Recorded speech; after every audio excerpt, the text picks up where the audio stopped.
because it was in the middle, I think it just really, like, sometimes you just gotta commit, and it didn't do too well. It got the lowest on every single, on the 18 volt test, the 27 volt test, and the 32 volt test. So I really just don't think, I think you really gotta commit in these situations.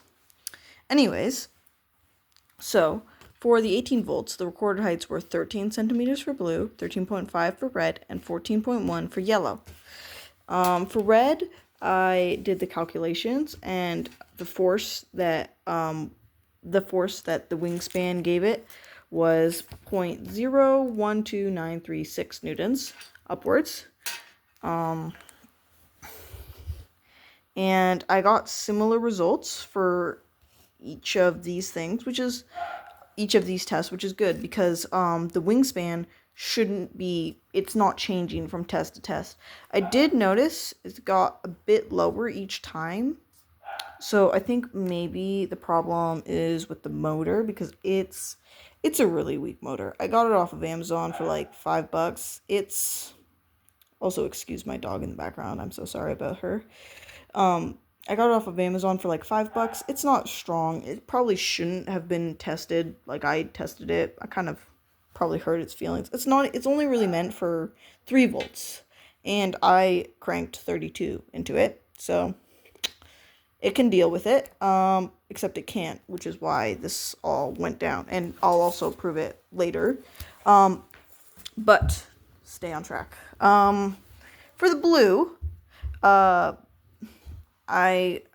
got I realized that its wingspan was really it had more of a upwards force than red, but I think what came down to when it came down to red versus blue, red's weight just let it go higher than blue.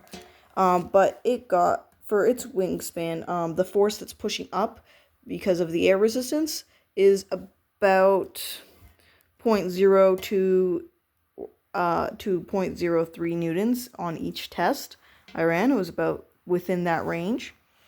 And for the yellow airplane, it was 0.065, 0.055, and 0.047 newtons.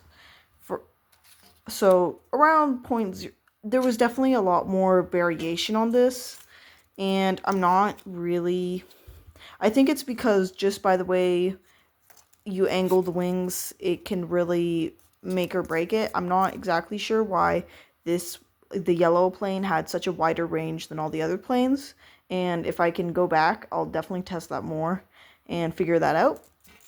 But my findings for this section about air resistance was that the control for forced air, the empty cutup tubes, worked quite well, which is very good because you always want to make sure that you can replicate an experiment over and over again. And as you can see, these results each time are all relatively the same, which means the control did its job.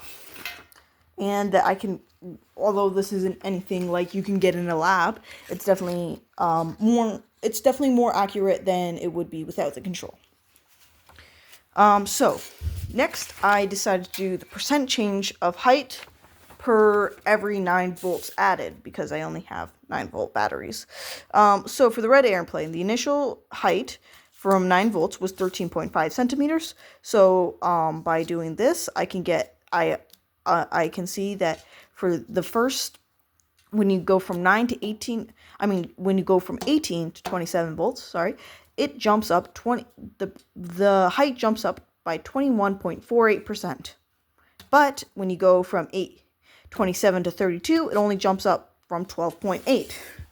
Now, I have similar results here. Something for the first flight to the second flight, when you increase by 9 volts, it goes up by 22.3%. But when you go from the second to from 27 volts to 32, it only goes up by about 10-ish to 12-ish. And the same here. Some almost 20-ish, like around 12-ish. And overall, the overall percentage change from 18 volts to 32 volts the height increases by about 30-ish% overall. Somewhere in the 30s. For the yellow one, it was 31.9%. For the blue airplane, it was 33.8%. And for the red airplane, it was 38.5%. So, what does this mean?